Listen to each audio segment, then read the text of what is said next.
The right to equality tangible learning is so vital to young learners today. In fact, it triggers a positive change. It transforms young learners' behavior and values. In fact, education for sustainability helps everyone evolve. It helps the young learners, their teachers, their school communities, and it even has an impact on the whole world. I'm teaching in a middle school why young learners are encouraged to work in a collaborative project with other learners around the world. The projects are orbiting around timely issues related to sustainable living, such as quality education, gender equality, and climate change.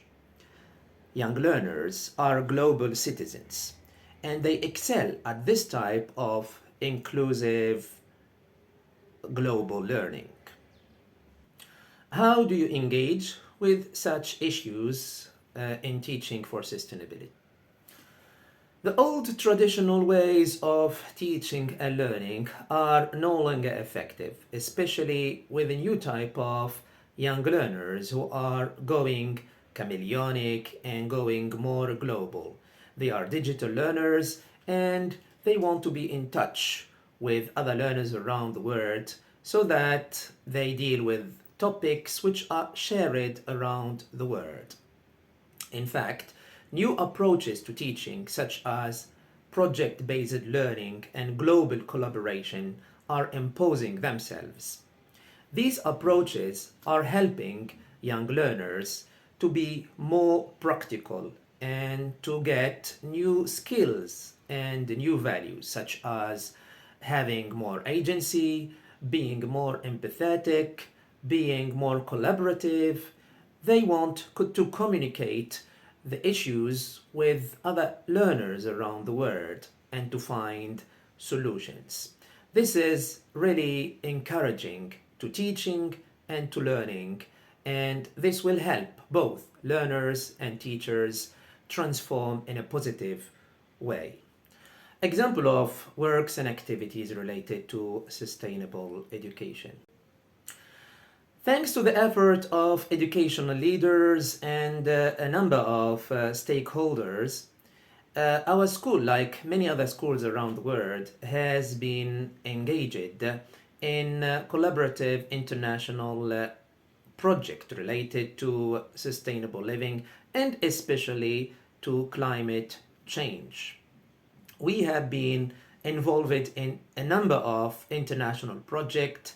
Let me mention, for example, the Global Conversation with Economist Foundation, the Climate Action, and the Blue Dot Project. Our school has been a school of excellence, a thought leader school of the world related to the global conversation.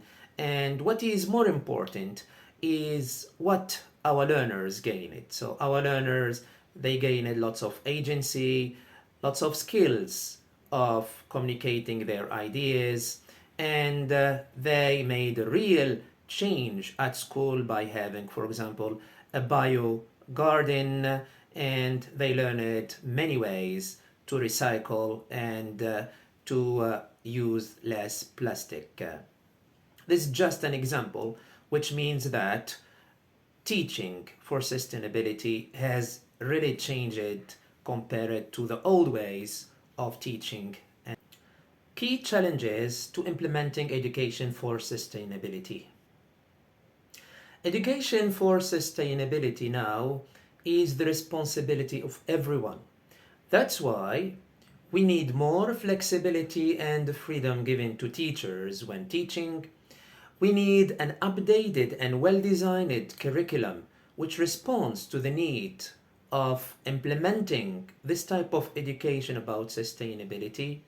We also need a determination and a strong will from teachers themselves to learn and to have a prior knowledge and to take more CPD about this type of education.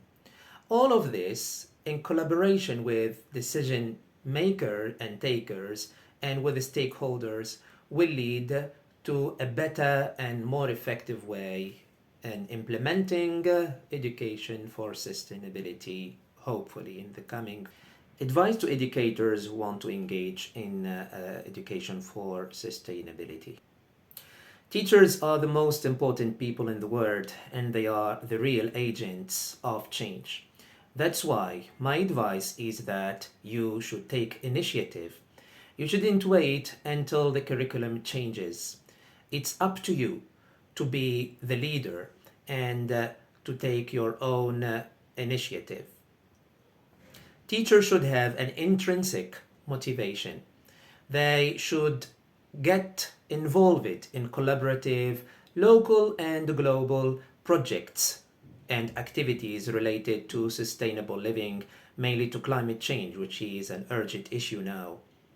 Teachers also should have a prior knowledge and take more and more CPD. They should take part in conferences and they should have more determination to take action themselves and not wait until a decision taker or someone from their Ministry of Education or so on to ask them to do so. You are the agent of change, and that's why we rely on you to take action and to make the real change now. Impact of teaching sustainability at personal level. Implementing education for sustainability has not only affected my teaching, but it has changed my professional profile tremendously. Now I'm having new roles as ambassador of such a project or country leader of the other project related to sustainability. I'm having more expertise and thought leadership related to the issue of climate change, for example. And I'm sharing my practices and my experience with other teachers in and outside the country. I'm recording this experience and those practices in blogs, articles, interviews, and sharing them on conferences. This change has impacted my professional life, but what I'm happy with more is that it has impacted my teaching and my school community in general.